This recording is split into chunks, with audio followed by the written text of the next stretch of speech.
소통을 강조하는 윤석열 대통령, 오늘도 아침 출근길 기자들의 질문을 받고 짧게 답했습니다. 지금 내각이 다 구성되지 않아서 국무회의도 제대로 열기 힘든 상황인데 기자들 혹시 추가로 장관 임명할 사람이 있는지 대통령께 질문했습니다. 들어보실까요?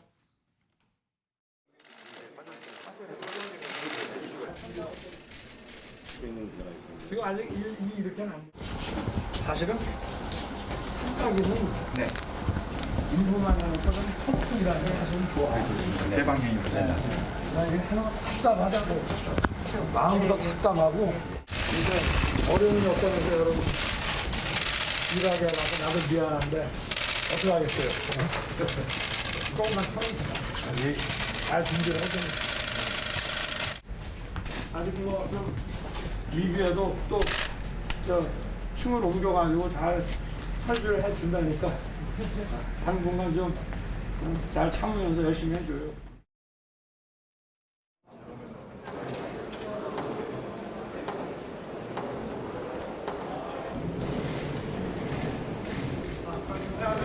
대통령이 혹시 오늘 청문 보고서가 채택 안 된 장관도 임명하실 계획이 있으십니까?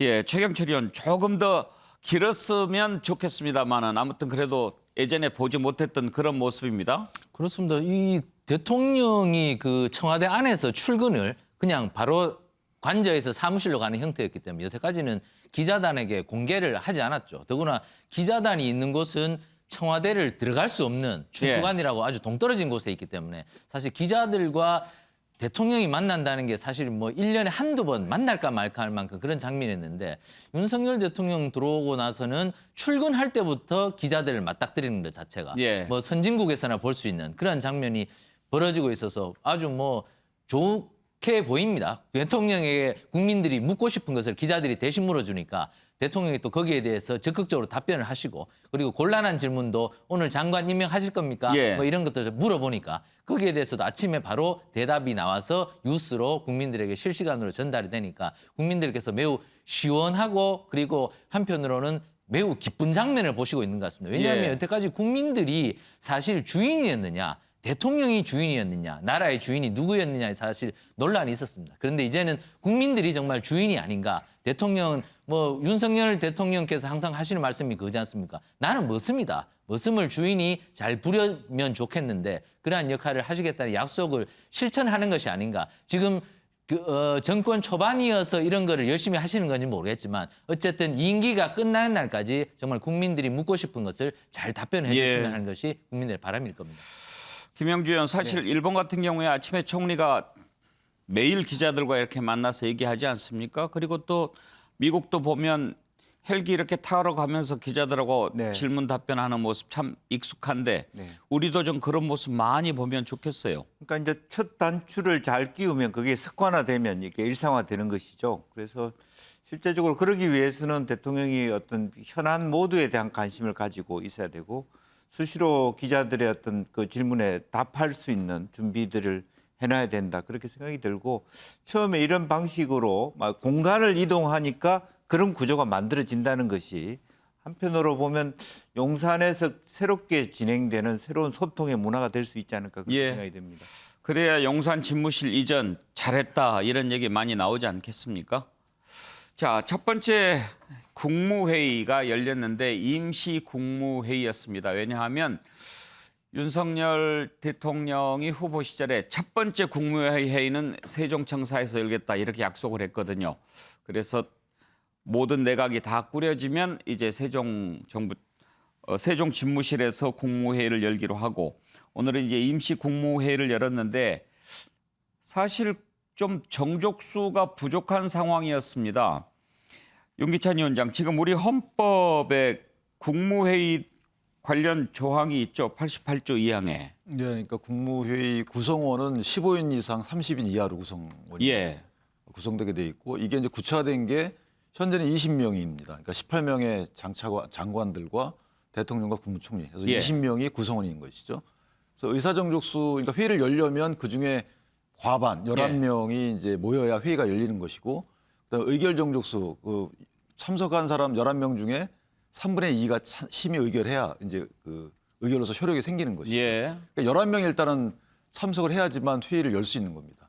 그런데 현재 윤석열 대통령이 임명한 장관들을 보면 9명이거든요. 거기다 대통령, 그러니까 국무총리도 현재 없는 상황이고 예. 그렇기 때문에 대통령까지 하면 10명이에요. 한 명이 부족하죠. 아, 예. 오늘 이제 뭐 그렇다고 해서 현재 국무위원이 구성원이 없는 게 아니니까 문정부에서 임명한 국무위원이 있기 때문에 예. 두 분이 참석을 해서 정족수를 넘긴 게 된 것이죠. 네. 그런데 지금 문재인 정부에서 임명한 장관들 계속 있을 수는 없을 거고 나머지 장관들이 이제 임명이 만약에 늦어질 경우에 차관을 대신해서 참석을 시키는 방안도 검토한다고 그랬는데 그래도 됩니까?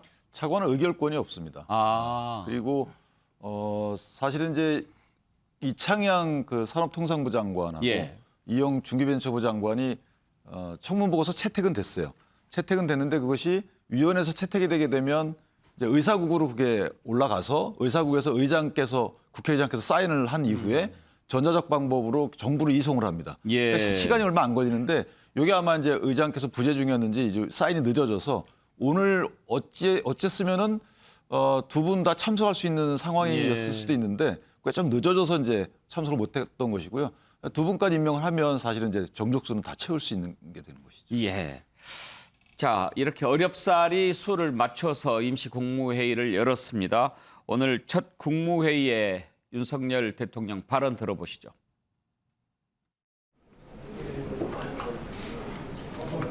그다음에 국무회의 제21회 국무회의를 시작하겠습니다. 저는 이 국무회의가 주요 안건을 통과시키는 회의체가 아니라 국정 현안에 대해 우리 국무위원 여러분들의 다양한 의견이 오고 가는 그런 자리가 되었으면 합니다. 또 치열한 토론도 좋으니 격의 없이 의견을 제시해 주기를 부탁드립니다. 오늘 회의에서는 코로나 손실 보상을 위한 추가 경정 예산안을 심의합니다.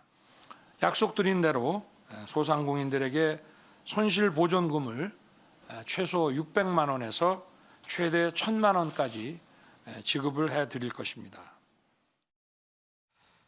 김종욱 교수, 윤석열 대통령이 어제도 이제 수석 비서관 회의에서 좀 프리스타일로 그렇게 회의하자. 앞으로 이제 꼭 뭐 이렇게 카메라 찍고 그렇게 한 다음에 격식 차리고 이러지 말고 오늘 국무회의도 좀 활발하게 의견도 나누고 그렇게 하자라고 얘기했는데 좀 바뀌면 좋겠습니다. 저건 좋은 거죠. 뭐 말씀하신 것처럼 공간이 주고 있는 느낌, 그다음에 분위기가 주는 느낌이 분명히 있거든요. 과거처럼 뭐 예를 들면 격식만 너무 따지다 보면 위계 질서에 따라서 논의가 되기 때문에 뭐 자기보다 좀 위에 사람이 얘기하게 되면 거기에 거스르기 어려운 환경인데 얘기하는 것처럼 자유로운 분위기에서 자유롭게 토론하다 보면 훨씬 더 좋은 대안이나 아이디어가 나올 수 있다는 측면에서는 저는 가장 좋은 방식인 것 같은데요.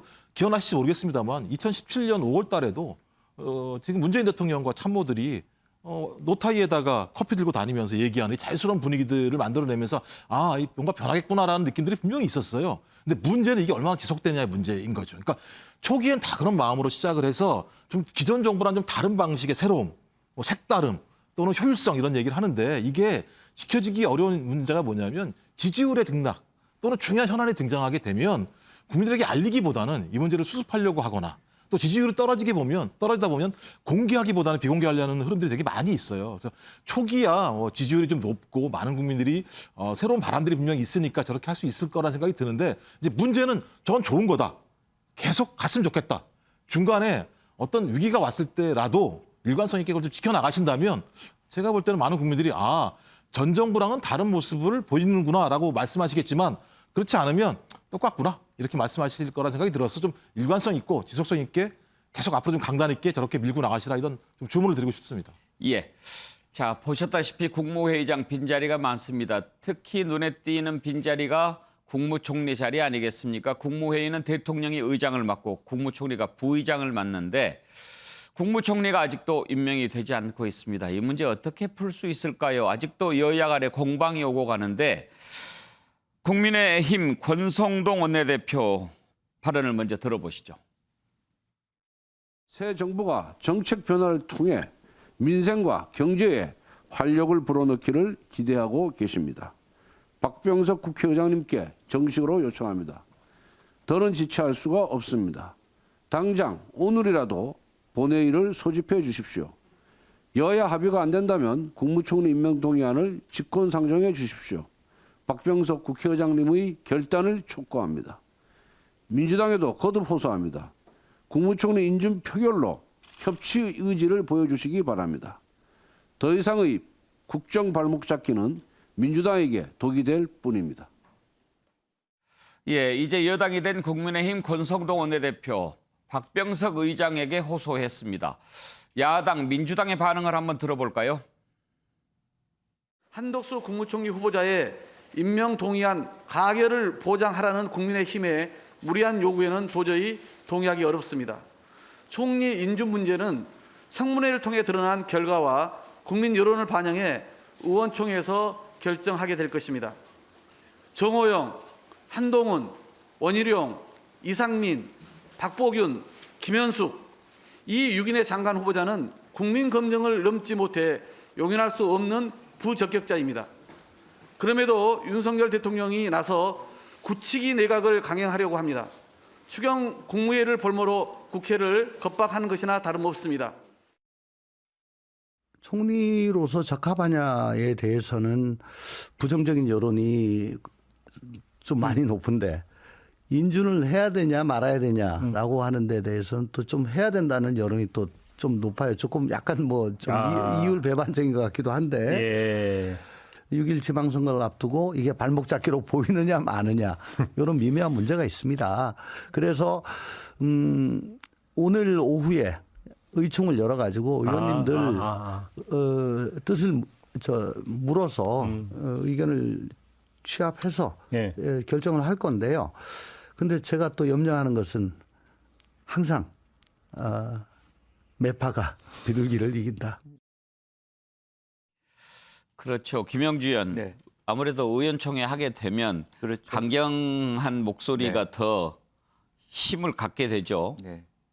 근데 어쨌든 그 지방선거를 앞두고 있어서 무조건 비협조적이라고 하는 것들은 좋지 않은 것 같습니다. 그러니까 총리 인준을 하는 것이 그 말하자면 인준을 안 하는 것이 민주당한테 적대적으로 이로우냐 그렇지 않거든요. 예를 들면 16일이라도 시정연설이나 추경과 같이 본회의에서 의결해서 투표해서 부결해도 되는 것입니다. 그런데 오히려 일정을 안 잡는 것은 부결하는 것조차도 공포스럽게 느끼고 있는가 민주당이 오히려 예. 그 결과에 대해서도 그것은 굉장히 무책임하게 운영을 하는 것이기 때문에 지금이라도 지금 뭐 논의를 어떻게 하고 있는지는 모르겠습니다만은 어쨌든 빨리 본회의에 올려서 투표하는 것이 맞다 저는 그렇게 생각합니다. 예.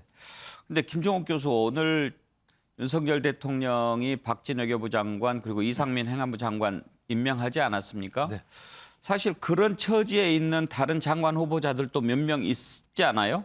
임명할 수도 있는데 임명을 하지 않은 것 그것은 아무래도 뭔가 지금 한덕수 국무총리 임명 동의를 놓고 여지를 좀 남겨둔 것으로 볼 수 있지 않겠습니까? 예, 제가 볼 때도 좀 명분을 찾는 것 같아요. 왜냐하면 박진 외교부 장관 같은 경우는 당장에 한미 정상회담이라는 게 있기 때문에 임명을 강행한다고 하더라도, 그러니까 채택 동의안이 채택이 안 됐다고 하더라도 임명 동의안이 임명을 강행하더라도 명분은 분명히 있는 거죠. 당장 뭐 한미 정상회담이 있는데 외교부 장관이 없는 상황에서는 수행할 수 없는 거니까 좀 그런 측면에선 여전히 지금 여진이 있는 것 같습니다만 제가 볼 때는 윤석열 대통령이 적인 하나 해줘야 될 것 같아요. 그러니까 정호영 장관 후보자에 대해서는 제가 볼 때 지명 처리할 필요가 있어요.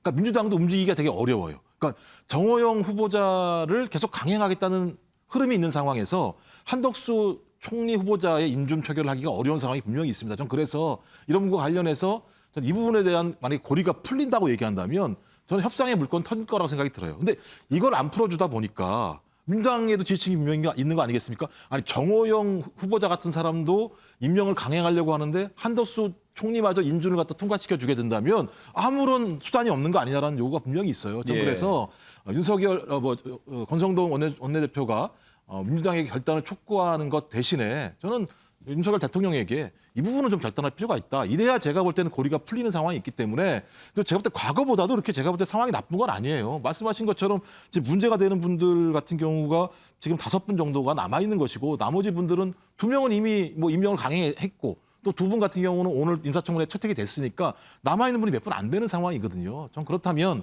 이 부분과 관련해서 고리는 명확하다. 여기에 대한 결단을 내리게 되면 제가 볼 때는 뭐 큰 파행이 있지는 않을 수 있다라는 생각이 좀 들기도 합니다. 그런 면에서는.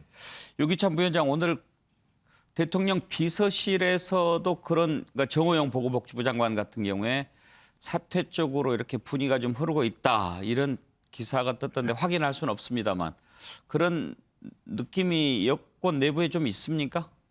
그래서 정무적인 판단을 해야 되겠다라는 그런 흐름이 있을 수는 있어요. 그러니까 특히나 지방선거 국면이고 이제 민주당에서 저렇게 한덕수 총리 후보자의 인준안 자체를 상정 자체를 안 하고 있기 때문에 원래는 인사청문이 끝나고 그러면 이제 상정을 해서 인준 여부에 대해서 가결일까 부결일까에 대한 이런 논쟁이 돼야 되는데 이제 상정 자체를 안 하고 있는 것이거든요. 이전에 정세균 총리 전 총리와 김부겸 전 총리의 경우에도 청문경과 보고서가 채택이 안 됐어요. 그래서 의장께서 직권상정을 했거든요. 그러니까 지금도 직권상정을 하신 이후에 그다음에 이제 각 뭐 의원 개인의 투표에 따라서 가결이 되든 부결이 되든 우린 가결시켜달라고 국민의힘에서 노력을 해야 되는 부분이고 당정에서.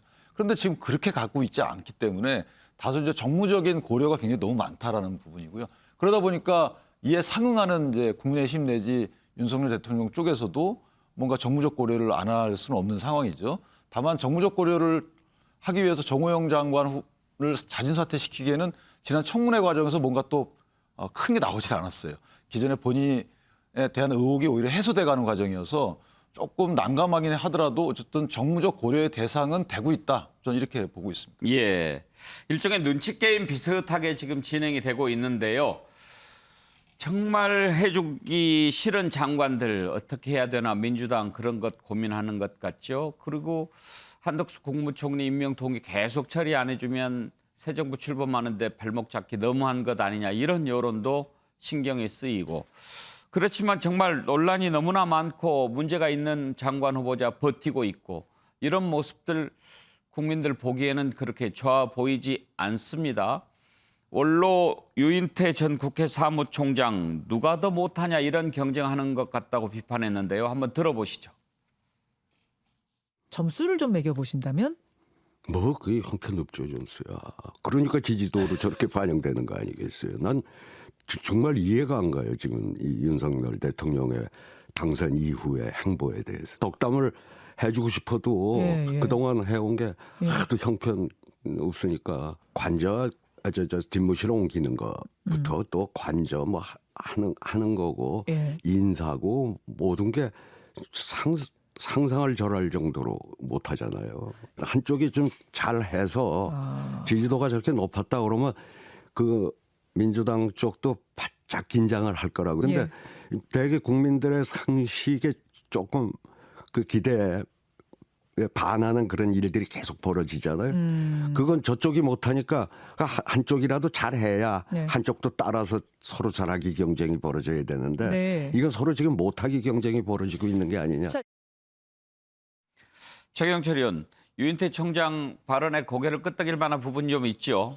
네, 그렇습니다. 유인태 총장님 말씀은 서로 좀 접점을 찾아서 정치라는 것이 타협하는 거지 않습니까? 그러한 측면에서 타협하면 국민들도 서로 응원할 텐데 지금 타협도 안 하고 그냥 자기께 잘한다고 그냥 계속 자기 길만 가는데 거기에 대해서 좀 더 윤석열 정부나 그리고 지금의 야당이 좀 더 한번 방향을 돌아설 필요가 있다. 근데 저는 이 부분에서 그 사실 유인태 총장님은 노무현 정부 때 계셨던 분인데 한덕수 총리 후보자는요. 노무현 정부 때 부총리를 했고 국무조정실장을 했고 그리고 총리까지 했습니다. 그리고 노무현 정부의 가장 큰 업적인 한미 FTA 지원위원회 위원장을 했습니다. 그래서 이 한미 FTA가 진보 정부에서 도저히 이뤄낼 수 없는 업적이었는데도 불구하고 이것을 이뤄냈기 때문에 노무현 대통령이 지금도 엄청난 칭송을 받고 있는 겁니다. 그 역할을 한덕수 당시 그 지원위원회 위원장이 해낸 거거든요.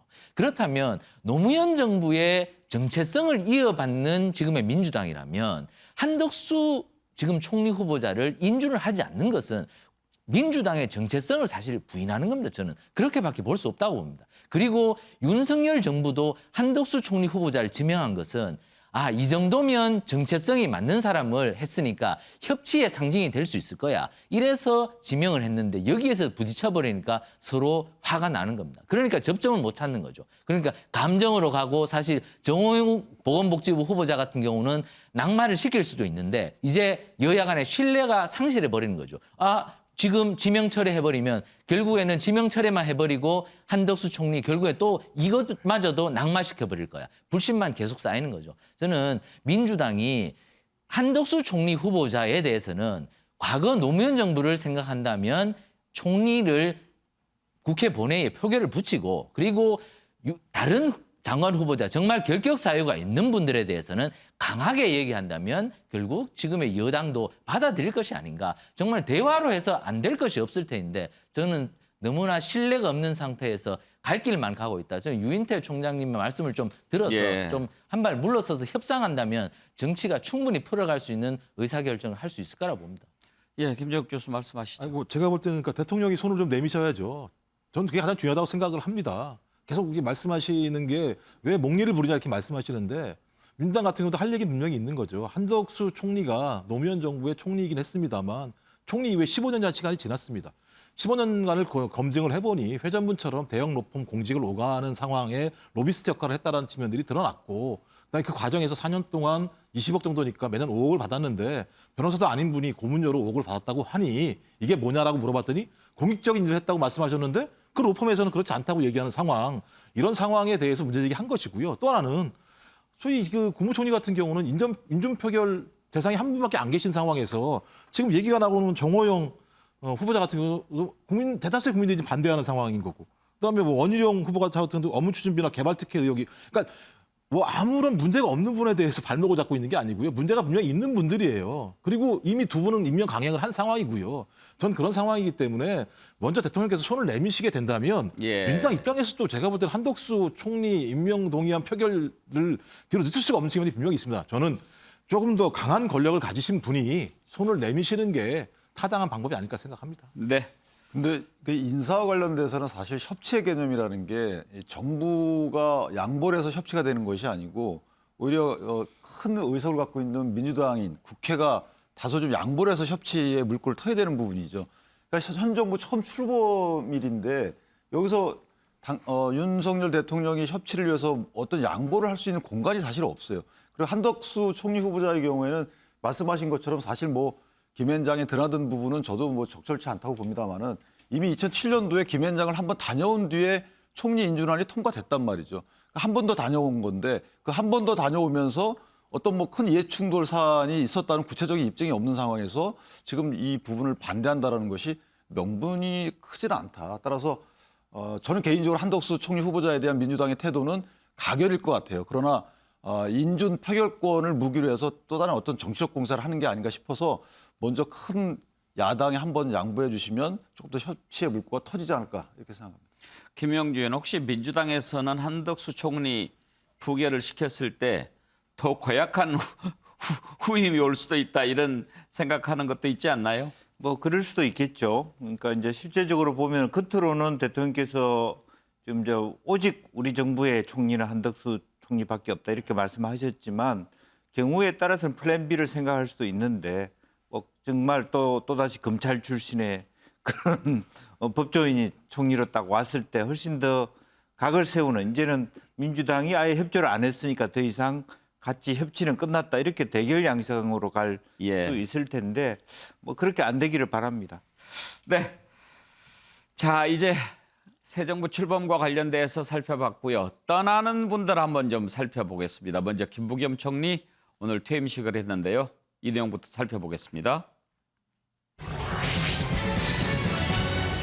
김부겸 국무총리가 오늘 퇴임식을 갖고 총리를 마감했습니다. 그러면서 정계도 은퇴했습니다. 30년 넘은 정치인 공직자 여정을 마무리한다라고 밝혔는데 오늘 이임연설 일부를 한번 들어보실까요? 저는 오늘 국무총리직을 퇴임하면서 지난 30년 넘게 해왔던 정치인과 공직자로서의 여정도 마무리하고자 합니다. 한 세대가 넘는 오랜 시간 동안 부족한 저를 국민의 공복으로 써주시고 우리 공동체를 위해 일할 수 있는 기회를 주신 국민 여러분들께 고개 숙여 감사드립니다.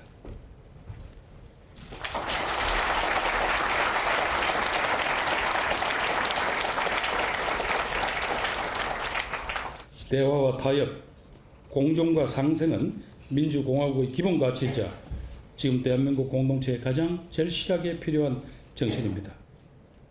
이제 대한민국은 더불어 함께 살아가는 따뜻한 공동체가 되어야 됩니다. 김영주 의원, 이제 총리를 그만두면서 정치도 그만하겠다라고 했는데 김부겸 의원 나이를 봤을 때 정계 은퇴 좀 이르지 않나요? 그렇습니다. 이제 그런데 어느덧 뭐 60 중반이 이렇게 되셔서 뭐 아직 보면 이제 전 세계적 지도자들에 보면 아직도 70대도 많이 있기 때문에 완전히 정치가 끝났다 말할 수 없고 당장 예를 들어서 뭐 우리가 상상할 수는 없습니다만은 또 윤석열 정부에서 총리를 한 번 더 해달라 이렇게 얘기해 줄 수도 있는 영역들이 남아 있는 부분이 있습니다. 그래서 실제로 본인들은 공식적으로는 뭐 그 끝났다고 하지만 좀 그 김부겸 총리한테는 죄송스러운 얘기입니다만 저분이 결정 장애가 좀 있어요. 누가 해달라 그러면 또 해줄 수 있는. 그래서 저는 뭐 좋은 뜻에서 제가 존경하는 선배님이고 그래서 그야말로 16, 17, 18대를 구포에서 하셨고 대구 수성갑에서 또 국회의원을 하셔서 여러 가지 좋은 행안부 장관 총리까지 하셔서 여러 가지 경륜이 있는데 또 좋은 일로서 초청한다면 마다하지 않을 것이다 그렇게 봅니다. 사실 김부겸 총리는 김정욱 교수 이제 뭐 여야도 좀 넘나든 경험도 있고 대체로 좀 적이 없는 그런 정치인으로 알려져 있지 않습니까? 그런 점에서 대선 주자로도 꼽히고 그랬는데 앞으로 역할이 없을까요? 저는 언젠가는 한 번은 불릴 거라고 생각을 합니다. 그러니까 예를 들면 이제 문재인도 가고 김부겸도 가면 안 되는 상황 아니겠습니까? 그러니까 어떤 상황이냐면 민주당이 위기에 빠질 수도 있는 상황이 분명히 있을 거라 생각이 들고요. 또 그다음에 다 아시겠습니다만 김부겸 하면은 리틀 노무현으로 불리는 지역주의를 타파하려고 하는 노력들을 부단히 했던 그리고 또 대구 시민들한테 선택도 받았던 인물이기 때문에 저는 상당한 역량을 가지고 있는 것이고 또 문재인 정부 마지막 마무리 총리를 했다라고 하는 측면들은 또 민주당 내부에서도 상당히 많은 의미 있는 정치인으로 인정받고 있는 분이기 때문에 지금 58년 개띠시니까는 65세밖에 안 되신 거거든요. 실제 나이는 좀 더 된대요. 근데 뭐 어차피 저희가 이제 민증에 나온 걸로만 얘기를 해야 되니까 그래서 아쉽다. 뭐 지금 양평에 가 계시기에는 아직은 이른 나이신 것 같고 또 본인이 쌓아놓은 자산도 만만치 않다는 생각이 들어서 지금은 좀 쉬셔야 된다고 생각이 들긴 해요. 하지만 민주당이나 아니면 새로운 정치를 요구하는 흐름들이 있다라고 얘기한다면 저는 마다하지 마시라. 그때는 좀 나와서 본인의 능력들을 발휘하시는 게 저는 국민들이 요구하는 바가 아닐까 이렇게 생각을 합니다. 근데 당분간은 쉬셔야겠죠. 늦었으니까. 자, 그리고 또 한 명의 문재인 정부에서 임명된 분이 떠났습니다. 박지원 전 국정원장. 그 전에 윤석열 당선인 때 글을 하나 올린 게 기억이 나는데요. 새 대통령이 와도 충성하겠다 그런 얘기를 했는데 어제 오전에 이번에는 박지원 국정원장이 자발적으로 그만둔 것보다는 대통령실에서 사퇴 통보를 받았다고 합니다. 그러면서 이제 김규현 전 국가안보실 1차장을 국정원장으로 지명했는데 이제 청문회 해야 되겠죠. 최경철 의원, 본인이 좀 더 하고 싶었던 마음이 있었던 것 같고 또 국정원장은 정부가 바뀌어도 좀 계속 이어지고 그런 전례도 있고 그래서 했는데 그만두세요 이런 모양입니다. 더 할 때는 뭐 이명박 정부에서 박근혜 정부로 넘어갈 때 원세훈 원장이 조금 더 했죠. 그건 뭐 같은 정당에서 정권 그 재창출을 했기 때문에 갖는 것이고. 그런데 이번에는 그 윤석열 대통령께서 국정원의 임무를 조금 그 새롭게 갱신하고자 하는 생각이 좀 있었던 것 같습니다. 지금까지 지난 5년 동안 국정원이 남북 관계에 대해서 조금 평화적으로 지나치게 몰고 가려는 그리고 대화에 중점적으로 하는 것보다는 이제 윤석열 대통령은 북한이 룰을 지키지 않으면 북한을 꾸짖는 역할도 해야 된다. 그런 측면에서 정보도 이제 달라져야 된다.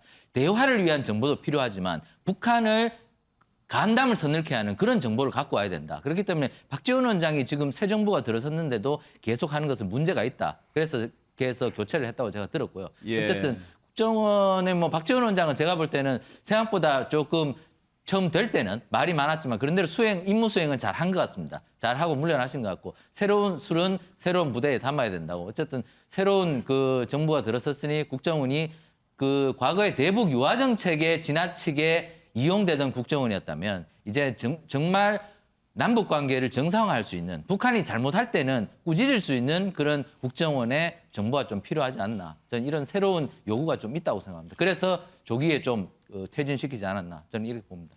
김영주 의원 아무래도 이제 그 직업 외교관이나 뭐 또 전문 공무원이 아니고 완전한 정치인이니까 윤석열 대통령 측에서는 좀 부담이 될 수도 있었을 부담이 거예요. 될 수 있었을 예. 것 같습니다. 그리고 이제 실제로 보면은 그 국정원 자체가 원장님도 계셨습니다만 차장 중심으로 그동안에 많이 했고요. 또 박지원 원장의 역할은 그동안에 이제 국내 정치에 개입하는 것을 다 그런 것을 철수해가는 역할들이 있었다라는 거고 남북 관계에서 통일 위주의 부분 또 혹은 뭐 사이버 보안 시스템 이런 부분들을 좀 강화하는 이제 그런 문재인 정부의 국정원의 역할이 있었다면 조금 이제 윤석열 정부에서는 새롭게 그동안에 좀 흐트러져 있다고 생각해 왔던 남북 관계를 다시 다잡고 또 국제 통상 이런 부분에 대해서 보완을 하겠다라고 예. 하는 것이 의지인 것 같습니다. 그리고 이제 박 전 국정원장 후임으로 김규현 전 1차장을 이제 국정원장으로 지명했는데요. 야당이 매우 강하게 반발하고 있습니다. 그 이유가 그전에 세월호 관련해서 보고 조작 의혹이 있지 않았습니까? 박주민 의원의 얘기를 먼저 들어보시죠. 윤석열 대통령이 초대 국정원장으로 김규현 청와대 국가안보실 1차장을 임명했습니다. 김규현 차장은 세월호 참사 당시에 보고 시각 조작 사건에 연루되어서 윤석열 대통령이 중앙지검장이던 시기에 중앙지검에서 인터폴에 적색 수배를 내려서 체포했던 분입니다. 또한 사법농단 사건에서도 강제징용 재판 거래와 관련해서 박근혜 대통령의 지시를 받아서 외교부 장관에게 전달하여 검찰 수사를 받은 당사자이기도 합니다. 대통령 개인을 위해서 국민이 알아야 하는 진실을 왜곡하는 데 앞장서고 헌법 정신을 내팽개치고 사법행정권 남용을 도운 그런 당사자임에도 불구하고 국정원장으로 내정한 것은 윤석열 대통령의 인사관이 고스란히 드러난 일이 아닐 수 없습니다. 세월호 참사 당시에 박근혜 대통령 위치가 파악 안 됐던 이유가 뭡니까?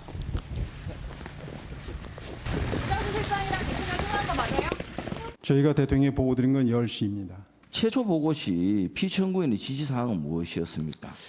그 김장수 실장이 보고하고 나서 15분 후에 10시 15분경에 대통령께서 전화로 하신 거는 제 기억에는 한 명도 빠짐없이 다 구조하도록 해라.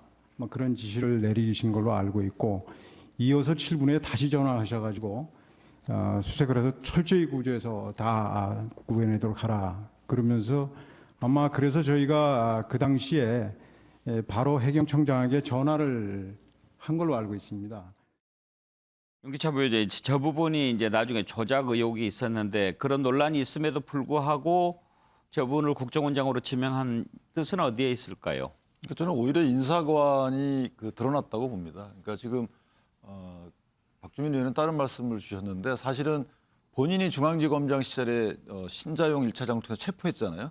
근데 이제 다 사실관계를 파악하고 나니까 뭐 무고하다는 거죠. 그러니까 사실관계에 대한 누구보다도 잘 알았던 부분이고 그러니까 저번에 전문성인 거예요. 아까 그 의원님 말씀하셨지만 국정원의 업무가 사실 원래 본래 업무보다는 대북 접촉에 앞장서는 이런 국정원 본래 업무에 약간 벗어난 업무를 해왔기 때문에 이런 국정원을 정보기관, 해외정보기관 내지 대북정보기관의 이런 업무 스타일로 변경시키는 데 가장 적합한 인물이다. 그 과정에서 한미 정보 공조가 중요하고 그 역할을 가장 잘할 뿐이다라고 해서 아마 전문성을 크게 평가해서 지명했기 때문에 저는 뭐 크게 문제가 될 일은 없다고 생각을 합니다. 예.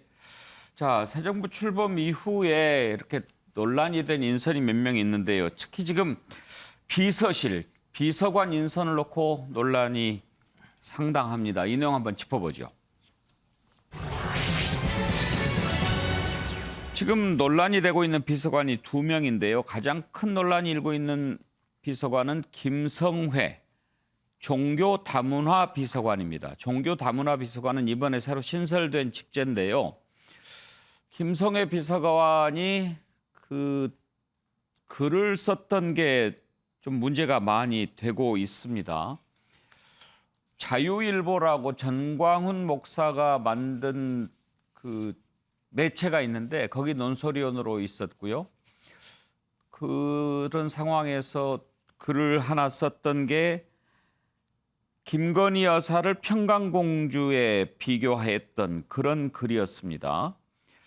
김건희 여사를 평강공주라고 했던 그런 이력이 있는 비서관인데 그 전에는 이제 위안부 피해자 논란이 있었을 때 정부가 나서서 밀린 화대라도 받아내란 말이냐 이런 글을 쓴 적도 있었고 동성애는 정신병의 일종이다. 금연 치료하는 것처럼 치료가 필요하다. 이런 글도 쓴 적이 있습니다. 여기에 대해서 이제 지나친 표현이라고 사과를 하면서 이게 내가 그동안 내로남불 뭐 586 주사파 이런 거 비판했는데 거기에 대해서 안갚음을 하는 것 같다. 또 이렇게 얘기를 해서 오히려 지금 더 논란을 확산시키고 있는데요. 관련된 녹취를 좀 먼저 들어보죠. 조선시대 여성 절반이 성노리개였다. 정부가 나서서 밀린 화대라도 받아내란 말이냐. 동성애는 정신병의 일종으로 생각한다. 말한 당사자의 정신 상태를 의심해 볼 수밖에 없는 발언입니다. 이 발언을 한 사람은 윤석열 대통령이 임명한 대통령실의 김성회 종교다문화 비서관입니다. 김성회의 임명은 윤석열 대통령이 지향하는 역사관과 성인식이 어떤지를 극명하게 보여주는 인사입니다. 낯뜨거워 차마 입에 담을 수 없는 말을 한 인사의 과거 행적이 드러났음에도 불구하고 윤석열 대통령은 무슨 생각을 하는지 미동도 하지 않고 있습니다. 대한민국 대통령의 위안부 피해자들과 여성에 대한 인식이 고작 그것밖에 되지 않는다는 사실에 참담함을 금할 수가 없습니다. 극악한 혐오 발언입니다. 종교 다문화 비서관에게 요구되는 역할과 정반대로 배치되는 거꾸로 인사입니다. 그리고 동성애는 정신병이라 하고 위안부 피해자들의 피해 보상금을 밀린 화대라고 비하한 김성애 종교 다문화 비서관. 이들이 반지성주의의 대표 주자들입니다. 반지성주의를 비판하려면 이들을 모두 정리하십시오. 그러지 않으면 윤석열 대통령이 반지성주의로 민주주의를 위기에 빠뜨린다는 비판을 피하실 수 없을 것입니다. 김종욱 교수 보면은 참 논란이 될 만한 발언 글 꽤 많이 있어요. 예, 뭐 제가 봐도 좀 놀라울 정도의 상황의 내용들인데요. 이 내용에 대해서 아마 이제 언론에서 계속 대통령실에다 물어봤나 보죠. 이거 어떻게 해야 되냐 했더니 지켜보겠다고 얘기를 했다라는 기사가 나왔는데요. 저는 이건 상식적이지 않다고 봐요. 어떤 걸 지켜봐야 되는 거죠? 뭐 예를 들면 여기 나와 있는 동성애는 정신병의 일종이다라고 하는 것을 더 지켜봐야지 알 수 있는 거겠습니까? 그다음에 위안부 문제에 대해서 보상 요구를 화대라고 얘기하는 거에서 뭐 더 지켜봐야 되는 거겠습니까? 전 저 정도의 상황이라면 어떻게 저분이 종교와 다문화 문제를 다룰 수 있을까에 대한 근본적인 회의가 있는 거예요. 뭐 아시겠습니다. 앞으로 전 세계적으로 저희 문화 다양성의 문제에 대해서 어떻게 다룰 것인가가 중대한 문제인 거고 우리 사회도 마찬가지입니다만 이게 다문화 문제가 굉장히 중대한 문제로 등장할 수밖에 없는 상황인데 저분이 저런 역할을 하시게 되면 저 정책적 신뢰가 있을 것인가라는 생각이 드는 것이고 또 하나는 계속 대선 때부터 마찬가지입니다만 남녀를 갈라치게 한다는 얘기를 많이 들었었잖아요. 근데 이 내용들을 들어보게 되면 근데 여성을 폄하하는 발언들이 상당히 많이 있어요. 이랬을 때 윤석열 대통령이 앞으로 추구하려고 하는 어떤 젠더 정책, 그다음에 문화 정책과 관련해서 좀 국민적 신뢰 얻기 어려운 상황이라는 생각이 들기 때문에 계속 그런 거예요. 별 문제가 없다면, 불법 위법이 없다면 계속 밀어붙이겠다는 생각을 좀 버리셔야 돼요. 이런 상황의 문제는 상식과 비상식의 문제인 거고 윤 대통령 스스로가 상식과 정의의 부분들을 말씀하셨다면 이게 상식입니까? 이게 정의입니까? 라고 언론이 물어보는 거잖아요. 지켜볼 문제는 아닌 거죠. 원칙적으로 말씀하시고 이 부분에 대해서 상세하게 해명을 하셔야 되는 것이고 해명에 대해서 국민이 납득한다면 뭐 임명 강행할 수도 있고 여기 뭐 임명 강행을 뭐 이미 한 거기 때문에 상관없습니다만 좀 그렇지 않다면 제가 볼 때 이 문제에 대해서는 전향적으로 대통령실에서 검토하실 필요가 있다고 생각을 합니다. 국민의힘 내부에서도 비판의 목소리가 나오고 있습니다. 한번 들어볼까요? 다문화 비서관이죠. 김성회 씨 동성애 혐오 또 일본군 위안부 비하 발언을 했던 것으로 정말 부적절한 언사이고요. 네. 그러나 다만 이분이 지금 그 분야에 대해서 페이스북에서 개인 간 언쟁을 하다가 일어난 일이지만 지나친 발언이었다고 생각한다. 깨끗이 사과드린다고 스스로 밝혔습니다. 깨끗하게 사과하고 반성하고 있기 때문에 앞으로 다시는 이런 실수가 되풀이 되지 않도록 하는 게 중요합니다. 지금 경제도 위기고 사과 반성으로 다 충분할까요? 그걸 지켜봐야겠죠. 지금 본인의 반성과 사과 정도를 국민들이 어떻게 받아들이느냐에 따라서 결정하면 될 것이라고 봅니다. 예. 최경철 의원, 대통령실 비서관도 인사 검증을 할 거 아닙니까? 그렇죠. 당연히 하죠. 저런 굉장히 부분들 다 쉽게 볼 수 있는 것 아닌가요? 근데 이 글을 보기는 제가 물어보니까 검증팀에 모든 글을 다 서칭해서 이게 뭐 적절한 글이었는지 아니었는지 이건 사실 어렵답니다.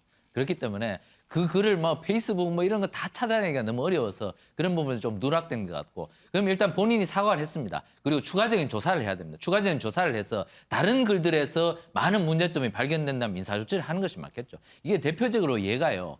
박근혜 정부 때 인수위 대변인을 윤창중 씨가 맡았습니다. 그때 인수위 대변인 할 때 굉장히 말이 많았습니다.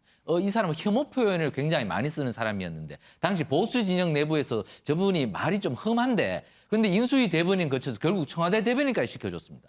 그런데 거기서도 또 보수 진영 내부에서 말이 많았죠. 저분 말이 험해서 사고 칠 건데 결국에는 박근혜 대통령 미국 순방 중에 뭐 성추행 사건입니까? 그것 때문에 아주 큰 그 사고를 쳐버렸죠. 결국에는 이런 분들이 결국엔 시간이 지나면 사고 칠 개연성이 굉장히 있기 때문에 저는 지금 검증을 조금 소홀히 했더라도 지금 대통령실에서 이분이 쓴 글에 대해서 좀 정밀하게 볼 필요가 있다. 너무 혐오 표현이 많다면 나중에 이게 감당을 못하기 때문에 지금 좀 이분이 사과를 했지만 사과를 한 것과는 별개로 조사를 좀 충분히 할 필요가 있다. 그리고 조사를 해서 이게 문제가 있다면 본인에게 이것을 반론을 받아서도 좀 문제가 많이 심각하다고 생각하면 좀 인사조치까지도 해야 되지 않겠나. 왜냐하면 정권 출범 초기이기 때문에 이런 것 가지고 괜히 정권 전체에 멍을 들 필요는 없거든요. 예. 저는 좀 신중할 필요가 있다고 생각합니다.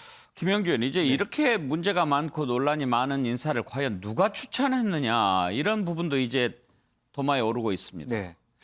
기본적으로 지금 이제 뉴라이트 계열들이 이번 청와대에 굉장히 많이 들어갔습니다. 실제로. 그래서 장제원, 김태효, 강성유, 임현, 한호섭 이런 분들이 거의 다 그 선진국민연대라든지 박영준 옛날에 차관이 했던 그 다 뉴라이트 그룹이에요. 장제원도 뉴라이트 부산연합 대표를 해서 국회의원 됐고 그런 부분들이 지금 현재 단순한 김성애라는 한 사람으로 드러나는 것이 아니라 어떻게 보면은 자칫 잘못하다가는 시민사회 전반을 뉴라이트 계열의 어떤 시민사회만 관련한 한쪽짜리 시민사회와의 소통이 될 가능성이 매우 우려스러운 부분이고요. 너무 지나치게 말하자면 우리 한반도의 어떤 균형이 있는 어떤 대화와 논의가 아니라 너무 지나친 친미, 친일 논의로 빠져들어갈 경우에 상당히 그것이 윤 대통령과의 어떤 그 사상과도 갈등을 일으킬 수 있는 부분이 있습니다. 예. 이제 그런 면에서 단순히 김성애 한 사람 개인의 문제가 아니라 앞으로 검찰과 뉴라이트의 연합으로서의 윤석열 정부가 아닌가라는 질문에 아마 답해야 될 시점이 오게 될 것이다. 그런 부분도 미리 염두에 두셔야 될 것 같습니다. 또 한 명 논란이 되고 있는 비서관은 이시원 공직기강 비서관입니다. 이시원 비서관은 유명했던 서울시 공무원 간첩 조작 사건이 있었습니다. 지난 2013년에 서울시 공무원 유우성 씨가 국가보안법 위반 혐의로 구속 기소가 된 사건이었는데 그때 담당 검사였습니다. 그랬는데 이제 그때 가장 국민들이 충격을 받았던 게 국정원이 뭔가 이 유우성 씨가 간첩이라는 것을 입증하기 위해서 이런저런 서류를 만드는데 그게 조작했다는 사실이 재판 과정에서 드러난 거지요.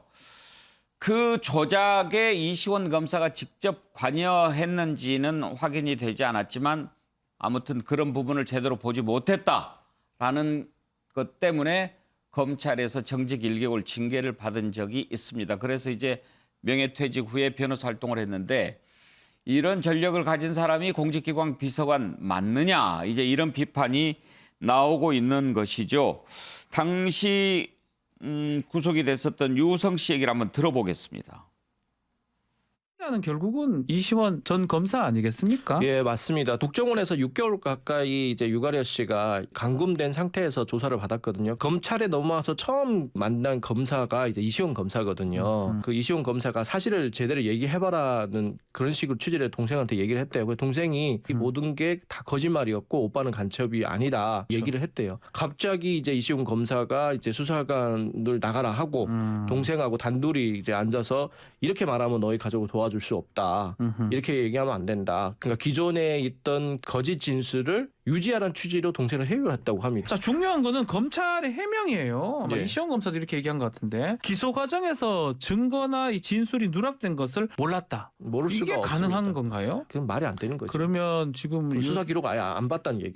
검찰에서 그 모든 내용을 알고도 사실은 조작에 가담한 거라고 저는 생각합니다. 가담한 것이다. 예. 공직기강을 담당한 자리에 지금 가는 건데 임명권자가 결단을 하면 결정 나는 거 아니겠습니까? 윤석열 대통령 당선인께서 공정과 상식이 있는 나라를 만드시겠다고 했거든요. 네. 죄를 짓고 벌을 받아야 할 사람이 중책을 맡긴다는 건 도저히 말이 안 되는 겁니다. 이시원 전 검사님은 사과하고 사퇴하는 게 맞다고 생각합니다. 청와대 공직기강 비서관으로 내정한 이시원 검사 같은 경우는 간첩 조작 사건의 그 장본인 아닙니까? 저는 당선인께서 그 특정한 인물들에 대해 가지고 과거 이력들이나 아니면 이런 성향이 다 파악하고 하신 인사다 이렇게 생각합니다. 그렇기 때문에 아까 말했던 그런 어떤 사건들에 대해 가지고 우려가 있을 수 있겠지만은 그 사건이라는 것도 아마 다 알고 당선인께서 피상적이 아니라 세부적으로 이제 파악해가지고 한 인사일 거라고 봅니다. 자, 윤기찬 부위원장 이렇게 논란이 되고 있는 비서관들 우리가 살펴봤는데 좀 나눠서 볼 필요가 있습니까? 네, 일단은 그 김성애 비서관의 경우에는 이게 만약에 본인의 가치관이라 그러면 그러니까 실현했다라고 하는 거면 뭐 지켜볼 필요가 있겠죠. 그것이 실수인지 아니면 의도인지 아니면 본인의 가치관의 반영인지. 그런데 이제 한 가지 걸리는 것은 이제 동성애 관련해서 물론 위안부 표현은 굉장히 심했죠. 이 부분은 좀 떼어놓고 보고 동성애 관련해서 이게 다수와 소수의 개념인데 이것을 정상과 비정상이란 그런 범주로 이걸 파악을 하고 얘기를 했다는 것이 저는 이게 조금 걸려요. 그래서 예컨대 동성애가 이 병증이다, 이게 병적인 현상이다. 그러니까 본인이 동성애를 찬성한다, 반대한다 이 정도 표현은 괜찮아요.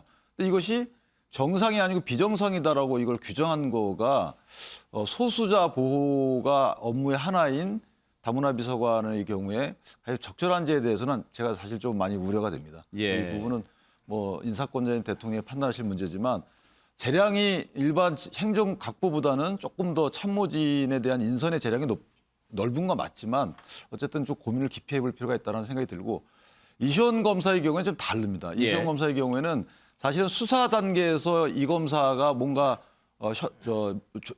조작을 하고 만든 게 아니에요. 그러니까 수사 단계에서는 수사 같이 했다가 이게 원래 수사 주체는 국정원입니다. 그때 이제 기소가 됐어요. 기소가 돼서 재판을 해보니까 1심에서 간첩 혐의에 대해서 무죄가 나온 겁니다. 그러니까 2심에서 증거 활동을 증거를 수집해야 되는데 국정원이 갖고 온 것이 이제 북한과 중국을 드나든 월경 기록이에요. 그러니까 국가기관에서 갖고 왔기 때문에 검사 입장에서 보면 이거 당연히 공신력 있는 문서죠. 그러니까 이게 위조됐을 거라고는 상상을 못한 겁니다. 그래서 이걸 재판에 냈고 이것이 이제 나중에 알고 보니까 이게 위조된 것으로 보인다라는 취지였죠. 따라서 물론 과실입니다. 끝까지 이걸 살펴봐가지고 한 무관 시민이 부재를 받지 않도록 노력해야 될 인권보호 의무가 있어요. 거기에 대한 이제 과실 인정돼서 징계를 받은 거고요. 형사로 수사를 받았지만 무혐의가 나왔고 그다음에 유우성 씨가 또 한 번 고소를 했어요. 또 무혐의가 나왔기 때문에 그런 과실에 대한 본인이 책임을 지는 것은 별로로 하더라도 조작에 가담했다라고 보는 것은 좀 무리다 이렇게 생각합니다. 예, 이제 뭐 조작 가담은 밝혀진 바가 없고 다만 이제 태만했다. 적어도 재판 과정에 그런 것이 밝혀질 정도면은 검사가 국정원이 가져온 서류가 가짜인지는 좀 더 확인을 했어야 되는 거 아니냐.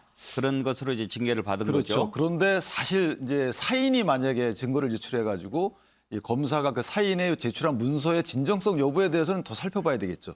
근데 국가기관이 갖고 온 문서를 사실 그 어느 정도까지 살펴봐야 되는지 이게 진정성 여부에 대해서 어느 정도까지 의심을 하고 해야 되는지에 대해서는 여러 가지 견해가 있을 수 있습니다.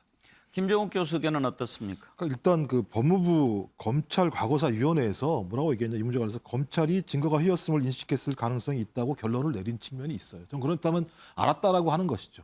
알았다는 사실들에 대해서 법무부 내부에 있는 그 안에 만들어진 검찰과거사위원회에서 이런 얘기를 했다라는 측면에서 소위 그 이시원 비서관이 이런 일을 했었고 또 이 문제와 관련해서 제가 좀 중징계 받은 걸로 아는 상황인데 이런 분이 만약에 공직기강을 세우겠다라고 말씀하시면 공직기강이 설 수 있겠는가라고 하는 우려 하나랑 이미 한동훈 검사장의 법무부 장관 지명을 하면서 민주당이 무슨 얘기를 했었냐면 이거 검찰공화국 되는 거 아니야라는 얘기를 했었는데 축소된 대통령실에 비서관급이 6명이나 들어가는 상황, 검사 출신이요.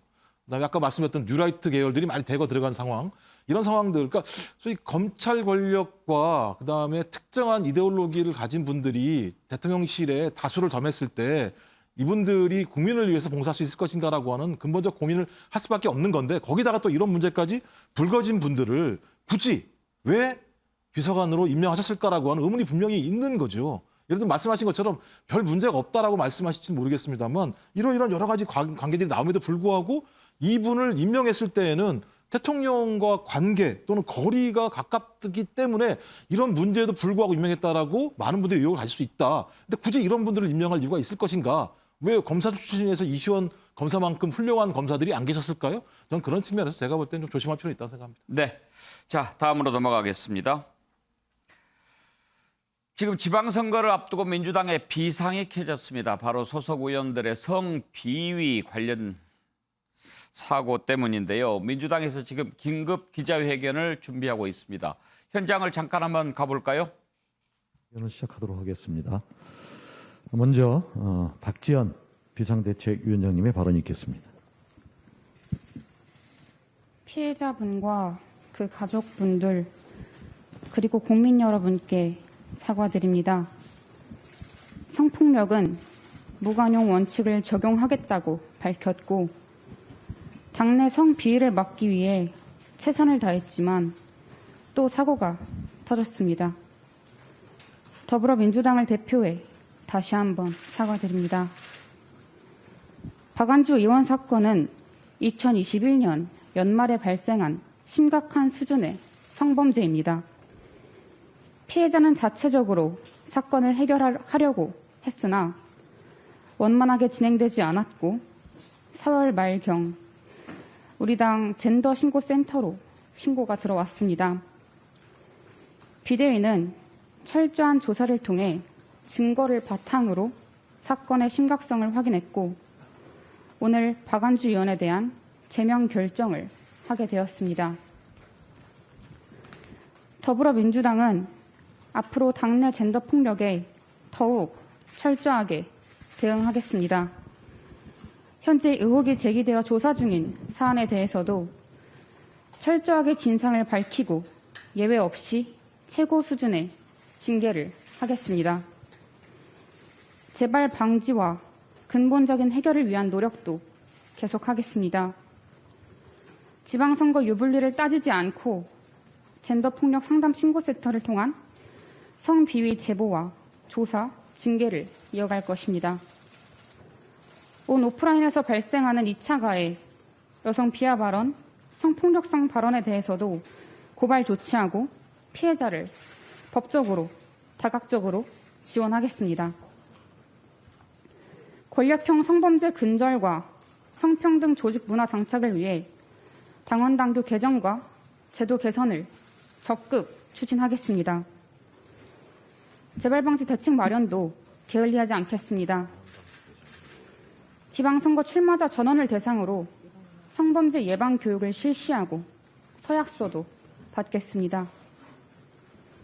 여성을 온전한 인격체로 보지 않는 잘못된 그런 의식을 반드시 도려내겠습니다. 힘들어도 포기하지 않겠습니다. 한 가지 부탁드릴 것이 있습니다. 우리의 반성은 피해자 추적과 2차 가해가 없도록 철저히 막아내는 것으로 시작되어야 합니다. 언론인 여러분도 피해자 보호에 꼭 함께해 주십시오. 다시 한번 진심으로 사과드립니다. 피해자께서, 국민들께서 됐다고 하실 때까지 계속해서 사과드리겠습니다. 죄송합니다. 네. 다음은 윤호중 비상대책위원장님 발언 있겠습니다.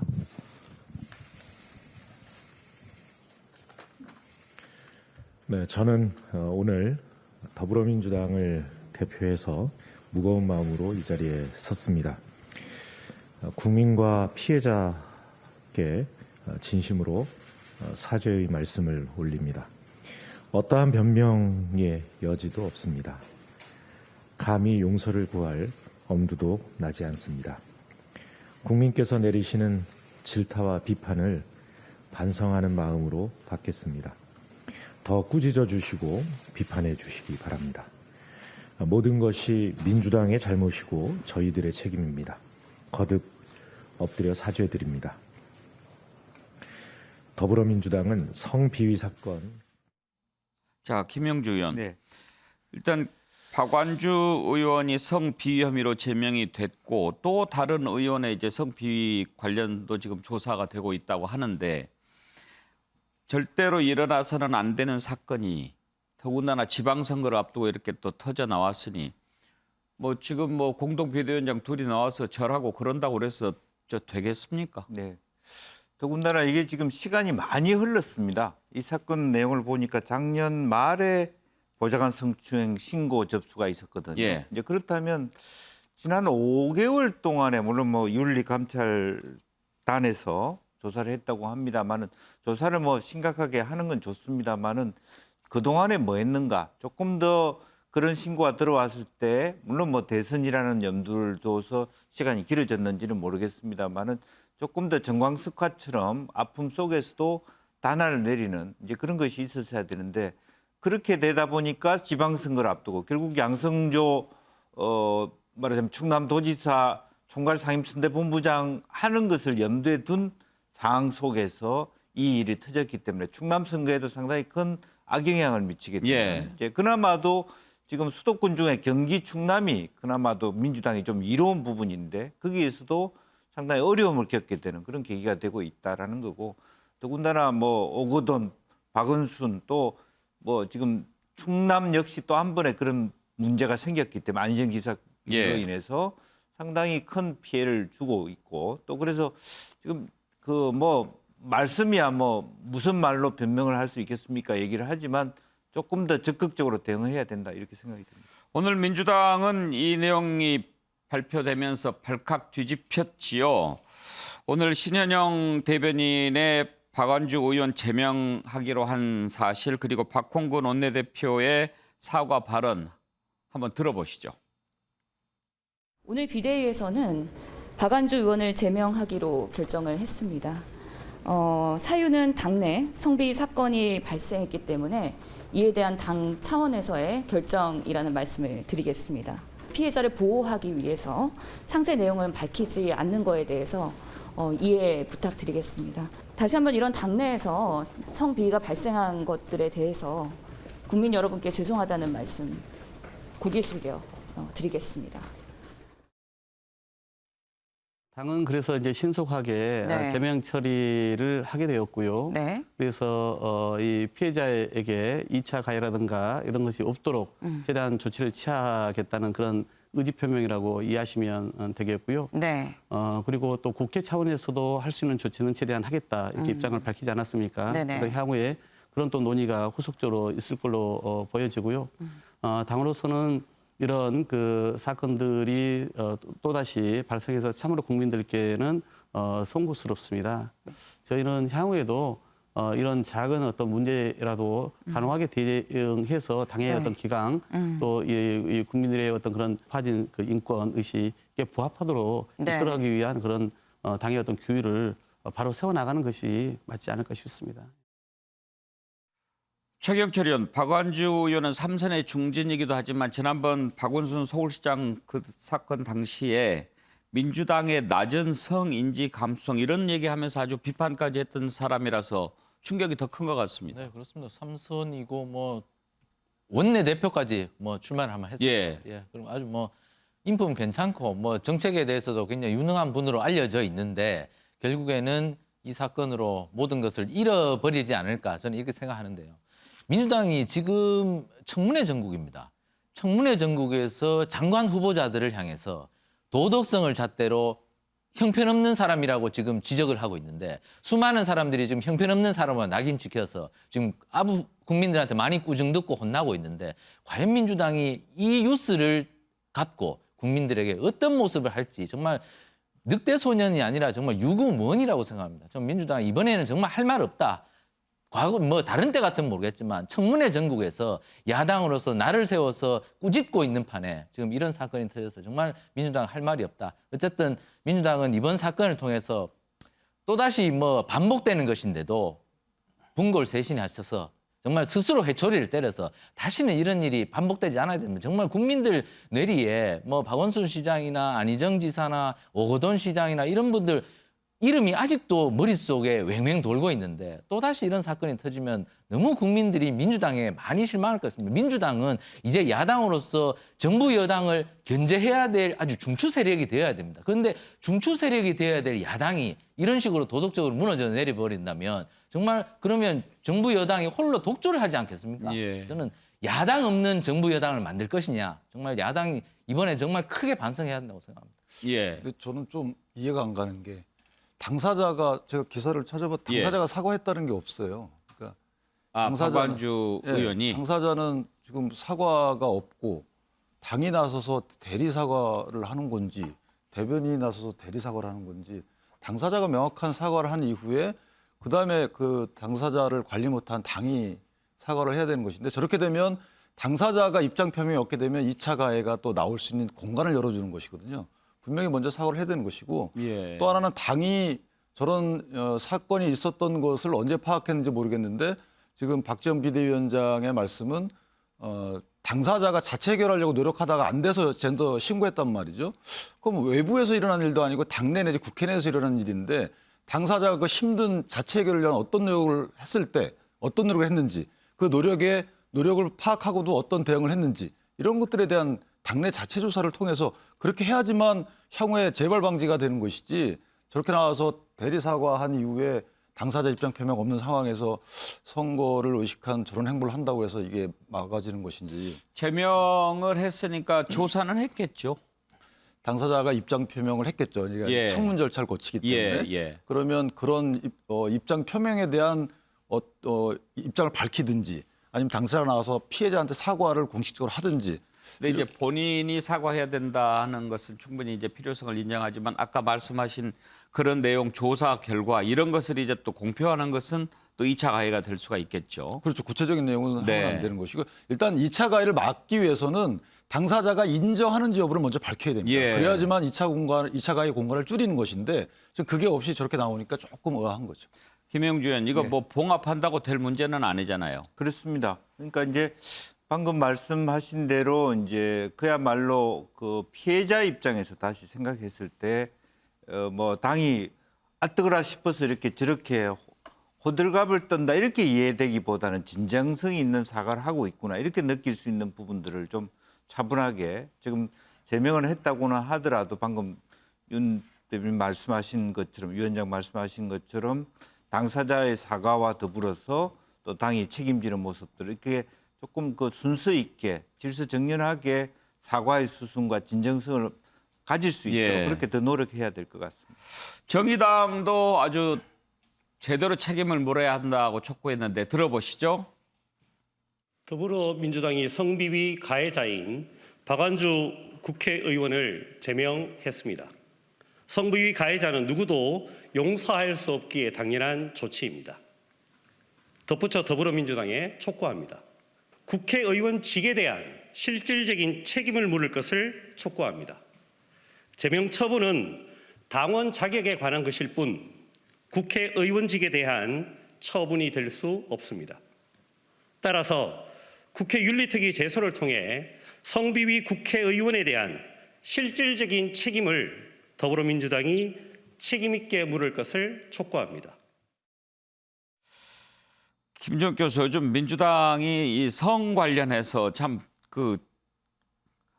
민망합니다. 난감하고 지금 얼마 전에 최강욱 의원 성희롱성 발언 논란도 있었고 지금 박완주 의원 제명됐다고 하지만 또 김원희 의원 또 이상헌 의원인가 지금 뭐 또 조사를 하고 있다고 하는데 지방선거 앞두고 이거 어떻게 넘어야 할까요? 저는 뭐 지방선거 문제랑은 무관하게 봐야 된다고 생각이 들어요. 맞을 건 맞고 가야 된다는 생각이 드는 것이고요. 왜냐하면 이 문제가 일단 4, 5년 내내 지금 민주당에서 반복적으로 벌어지는 문제인 거고요. 이 문제가 발생할 때마다 무슨 얘기가 있었냐면 뭐 피해 호소인 이런 발언을 통해서 가해자를 옹호하는 행태들의 모습을 분명히 보였습니다. 그래서 이러면서 민주당에 대한 시선 자체가 상당히 안 좋았었고요. 또 가장 중요한 문제는 뭐냐면 피해자는 이 문제가 평생 가는 트라우마예요. 이 문제를 정확히 해소하지 않게 된다면 평생 그 상처들을 남기는 문제가 분명히 있기 때문에 민주당이 일단 당에서 제명하는 문제를 떠나서 저는 국회 차원에서 예를 들면 이런 의원들, 그러니까 정치 행위를 하는 의원들에 대해서 어떻게 하면 이런 행위들을 근절시킬 수 있을 것인가라고 하는 하나의 선례로 남아야 된다는 생각이 분명히 드는 것이고요. 또 하나는 여기서 그치는 게 아니라 민주당이 앞으로도 계속 나왔던 측면들이 있는 것 같은데 이 문제 생길 때마다 민주당이 이런 문제들을 근절할 수 있는 대책이 무엇인가에 대해서 국민들이 신뢰할 수 있을 만큼의 대안들을 내놔야 된다는 생각이 들고요. 저는 오히려 6월 지방선거 이후에 하는 것보다 지금 하는 게 낫다고 봐요. 그 이후에 하는 건 제가 볼 때 비겁하다는 생각이 드는 것이고요. 오히려 지금 그걸 함으로써 적어도 이 문제와 관련해서는 용서 없이 원칙대로 가는구나라는 생각들을 만들기 때문에 저는 앞으로 이런 자세들을 계속 유지했으면 좋겠다 이런 말씀을 드리고 싶습니다. 예, 일단 방금 전에 윤호중 비대위원장이 기자회견하는 과정에서 문제가 되고 있던 김원희 의원, 이상헌 의원 두 사람에 대해서 진상 파악 중이었다라고 하는 기사가 있었는데 이상헌 의원은 혐의가 없는 것으로 밝혀졌다라고 얘기를 했다고 합니다. 최경철 의원,